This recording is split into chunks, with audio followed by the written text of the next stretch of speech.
So 1980, you're like 20. Yep. Is that right? Yeah. And you're hearing this music and you want to be a part of it. But why did you want to be a part of it? Well, we started off, it was me and Fletcher in the beginning, right? With a drum machine. He played bass guitar and I played guitar. Okay. And we wanted to be the Cure. Right, okay. Okay. And then I heard the track Almost by OMD, which is the B-side to Electricity. Yeah. And I was just blown away by it. I thought, you know, it's like emotional music. It's totally unique. I can really relate to the songs because they're traditional songs, really. That, you know, could have been played with acoustic instruments, but we're using this new technology. So that's what sold it. They sold it to me. And what was the first keyboard that you ever bought? Kawai 100 FS. And how did you find it? Because it was cheap. But no, physically though, they surely they didn't exist in the way that you can get them. Well, there weren't that many synthesizers around. I mean, you know, I remember, you know, we used to go to the local music shop and just like drool at a wasp, you know, just drool, but we could never afford one. Then we just got some bit of money, you know, because everybody started working, getting jobs and that. Yeah. And we all went out and bought synths. And where did you buy it? Can you remember where you physically bought it? I got it from, I think it's a town called Benfleet, which is in Essex. Right. I think the music store's still there. I mean, it's mostly guitars, obviously, and drums, and it's one of those places you go in, you spend half an hour or 2 hours playing Stairway to Heaven on an acoustic guitar, Yeah. and coming out and buying a plectrum. Yeah. So, you know.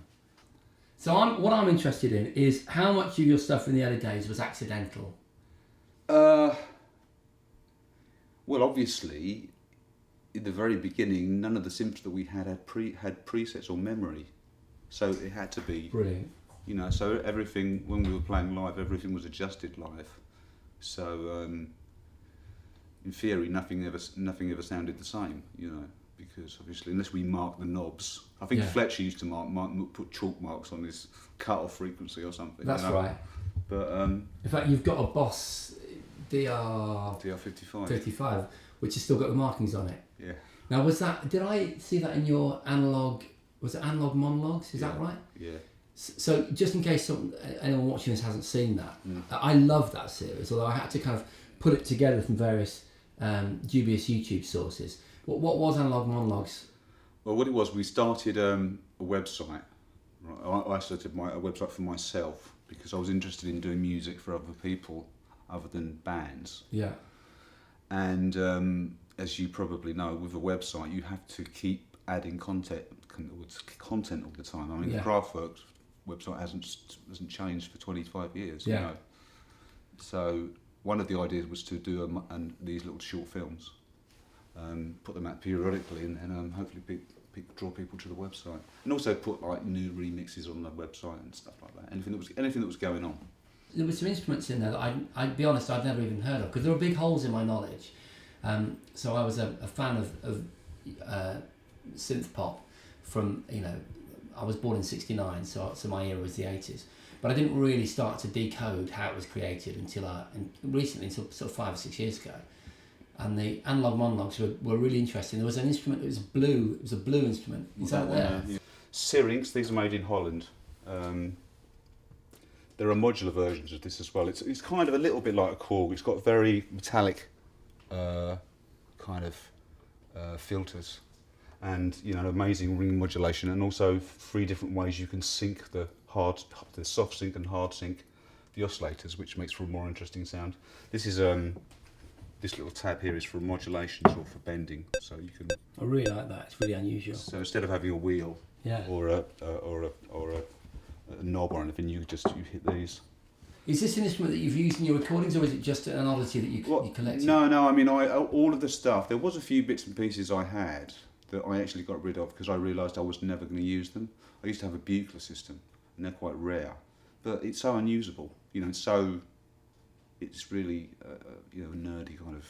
I thought, so I got rid of it. You know, so everything in here I use. La creme de la creme. This is the ARP 2500. There's not many. They didn't make many of these because they were so expensive to make. But I managed to find one fairly cheaply. But the way this works is rather than use patch chords to say, if you want to say modulate an oscillator with an LFO, then you use these sliders. So that would send the LFO then to the VCO over here. So it's quite a kind of it's quite tricky to use. It's not like, you know, instant. You have to kind of really work out all these numbers and, you know, where the sliders go. So are you still collecting? Yeah, I mean, not so much collecting. I mean, I did go through a stage in the 90s where I was collecting for the sake of collecting, yeah, you know, and not really using the stuff. But now the stuff I buy, I only buy stuff that I'm going to use, that's going to be useful.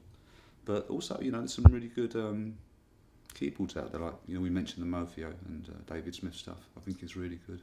You know, it sounds authentically, well, it is authentic analog gear. Yeah, this is the Jupiter 4. It's when Depeche Mode started earning some money. Yeah. I could afford one of these because they were quite expensive. They're £1,000, which is a lot of money for when I was a kid. Wow. I got it because it had memory. The only downside of it is it weighs a ton. So you know, we used to go to gigs on trains and stuff, and to carry this thing was a real pain in the arse.